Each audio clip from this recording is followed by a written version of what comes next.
नमस्कार, मैं रंजीत चौहान। आप देख रहे हैं ए न्यूज टुडे। उत्तर प्रदेश की राजधानी लखनऊ में भरी अदालत में जज के सामने संजीव जीवा की हत्या कर दी जाती है। संजीव जीवा को गोली मार दी जाती है और जज साहब देखते रह जाते हैं। जज साहब खुद अपनी जान बचाने के लिए टेबल के नीचे छिप जाते हैं। जहां साहब उसी उत्तर प्रदेश में जहां के मुख्यमंत्री योगी आदित्यनाथ हैं। लेकिन सबसे बड़ा सवाल यह है कि जीवा कौन है? संजीव महेश्वरी जीवा कौन है? कहा यह जाता है कि संजीव जीवा मुख्तार अंसारी का खास आदमी था, मुख्तार अंसारी का शूटर था। लेकिन ये इतना बड़ा अपराधी कैसे बना, कैसे मुख्तार अंसारी का सबसे खास बना, आज इसके बारे में हम आपको विस्तार से बताएंगे। कहा यह भी जाता है कि संजीव जीवा एक झोला छाप डॉक्टर का मामूली सा कंपाउंडर था। मामूली कंपाउंडर होते हुए कैसे अपराध की दुनिया में इतना बड़ा उसका नाम हुआ, आज इसके बारे में हम आपको विस्तार से बताएंगे।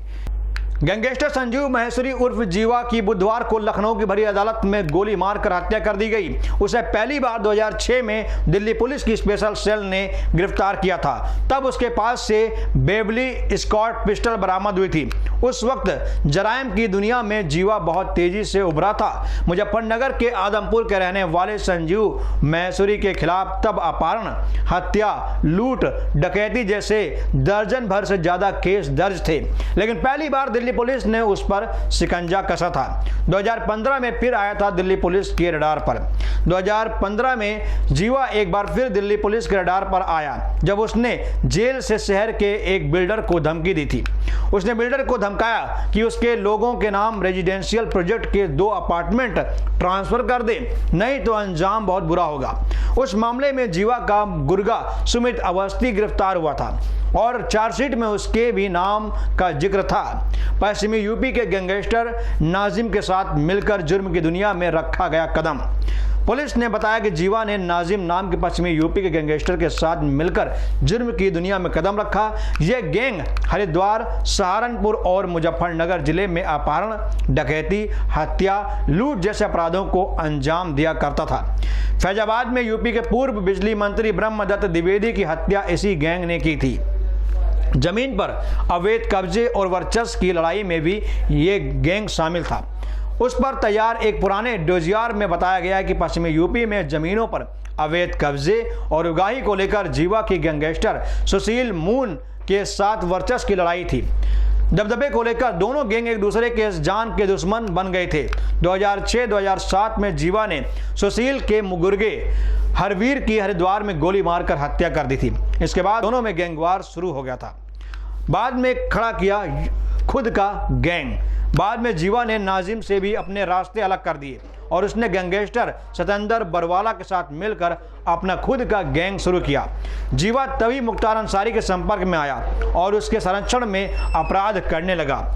सिर पर मुख्तार का हाथ आने के बाद जीवा और बरवाला पश्चिमी यूपी के साथ साथ पूर्वी यूपी में भी सक्रिय हो गए। जेल में रहते हुए उसका मोबाइल नंबर था कारोबारियों में खौफ का पर्याय।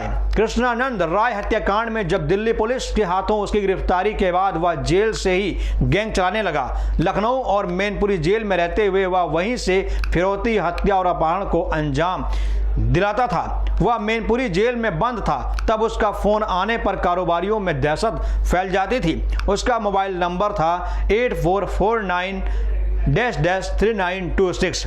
व्यापारियों के बीच खौफ का पर्याय बन गया था। हालांकि बाद में वह सब हत्याकांड में बरी हो गया। आपको बता दें, अवैध कब्जा और फिरौती से करता था कमाई। मुख्तार को जाता था हिस्सा। संपत्तियों पर अवैध कब्जा और फिरौती उसकी कमाई का मुख्य जरिया बन गया था। इसका अच्छा खासा हिस्सा मुख्तार अंसारी को भी जाता था। पश्चिमी यूपी में मोबाइल टावर लगवाने से जुड़े कारोबारियों में जीवा का दबदबा था। इनमें से ज्यादातर उसके रिश्तेदार चलाते थे। उनकी पत्नी पायल 2017 के यूपी विधानसभा चुनाव में राष्ट्रीय लोकदल के टिकट पर चुनाव भी लड़ी थी, लेकिन वह हार गई थी। हत्या में आ रहा गैंगस्टर सुनील राठी। आपको बता दें, मुख्तार अंसारी के साथ उसके जुड़ाव ने उसके बाहुबली धनंजय सिंह और गैंगस्टर सुनील राठी का प्रतिद्वंदी बना दिया। राठी अभी जेल में बंद है। माना जा रहा है कि उसी के इशारे पर जीवा की हत्या हुई है, जीवा को मारा गया है। तो ये था पूरा मामला, कैसे एक मामूली कंपाउंडर उत्तर प्रदेश में अपराध की दुनिया में सबसे बड़ा नाम कमाया।